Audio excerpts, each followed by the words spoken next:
I'll never stop.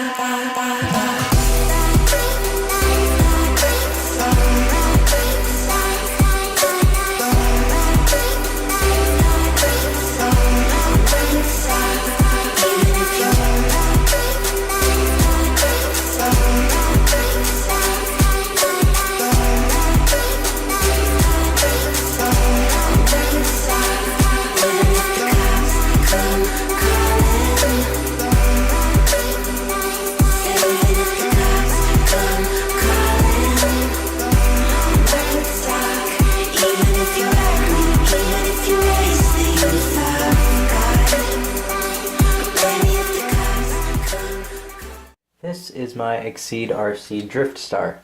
It's a 1/10 scale drift car actually. It's 190 millimeters wide. And I got it on Monday, and it's now Wednesday, so I've had it for 2 days. A little over 48 hours. And let's see what I've already done to it. First things off, I have lowered the body posts 1 notch, as it was riding like a monster truck when I got it in terms of wheel gap, so it looks a lot nicer now. I have driven it a few times stock, and it was okay, but I just feel like it needed some more torque. So, if I could get the body off. The body, by the way, is modeled after a Lexus SC300, but it's not licensed. So, the chassis here,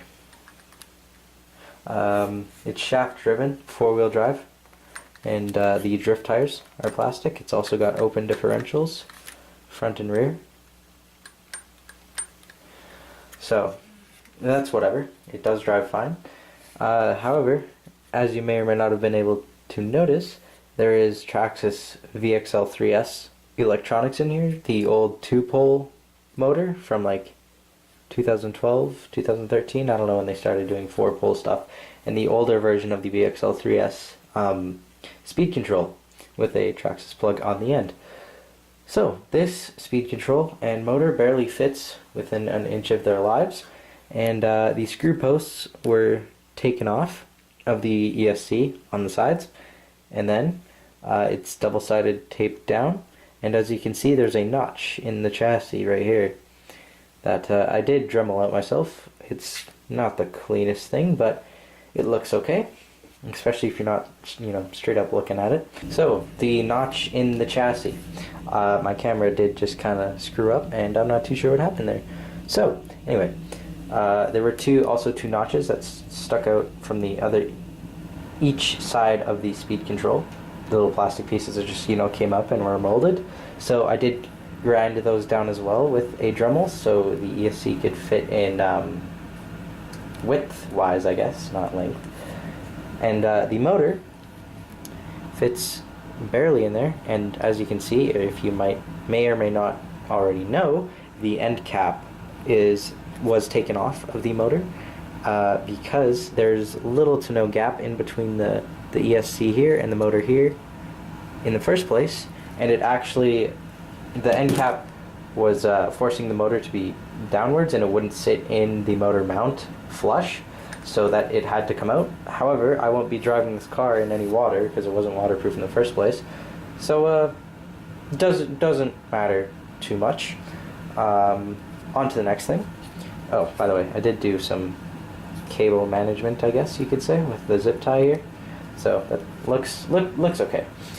I don't know if you can see in there, but there's a hole right here. Yeah, that little silver thing, that is that's actually the shaft that comes off of the motor where the pinion gear goes on. And the reason there's a hole in the gear cover, the plastic piece here, I know you can barely see that, but is because the shaft for the motor is actually too long, and it sits about flush with where the hole is. So if I didn't put a hole in this, it basically would be sitting right against the gear cover, and making a lot of extra resistance in the drivetrain and strain the motor a lot more. However, it's okay because I don't really plan to take this car off-road, so there's just a hole there. Whatever. Onto this side of the car. I did try to put a 7-cell nickel metal hydride battery in it, because that's what I use in the rest of my cars. Well, the rest of my 1/10 scale cars, that is. As the investment for lipos for me right now would also include chargers, and that stuff is very, very expensive. So, nickel metal it is, and I'm fine with that. The car did come with a 7.2 volt 6-cell nickel metal hydride battery. Not with, obviously this car is in stock, but yeah. So, I did try to put a 7-cell in it. So, they have these little tabs on either side of the battery right here. And they were a lot wider and came out a lot further than they do now. I did take a Dremel to those as well, just to try and make the battery fit in width-wise, like this here to here. And there's also mounts here where the battery brace actually slides in, and you can see there's a curve here.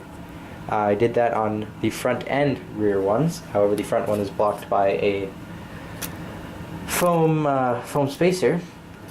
However, I did have it out, of course. And the battery did fit in the chassis, the 7-cell flat nickel metal hydride battery. It did fit in. However, right here, this post, the battery would hit it. And I thought this post was just for, I don't know, structural integrity. However, no, it actually is part of the steering bell cranks, which surprised me. I just thought the lower half would be, but actually this whole post turns when you give a steering input, and it turns with the wheels as well. So when you have your battery rubbing against that just adds a lot more strain on the servo. It's a piece of crap anyways, but adds a lot more strain on the servo, causes the servo saber to kick in, and for you to lose a lot of steering response. So that's an issue that I couldn't really get around. However, when I did try to move the battery more rearwards, ran into this aluminum piece here. I believe it's part of the motor mount, and can't really get around that either. I couldn't think of a solution.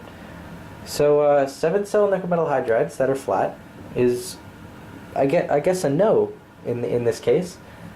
So what I'm gonna end up doing is I'm gonna go and buy a nickel metal hydride 7.2 volts high capacity battery, and I'm going to solder a Traxxas plug on the one that came with the car. It's only 2,000 milliamp hours. I'm looking for 5,000 milliamp hours. Basically just gives you longer runtime, so that's what milliamp hours are. Higher the number, longer the runtime usually. I would switch to LiPo. It's just the charger thing. So that is a big area of concern for me currently.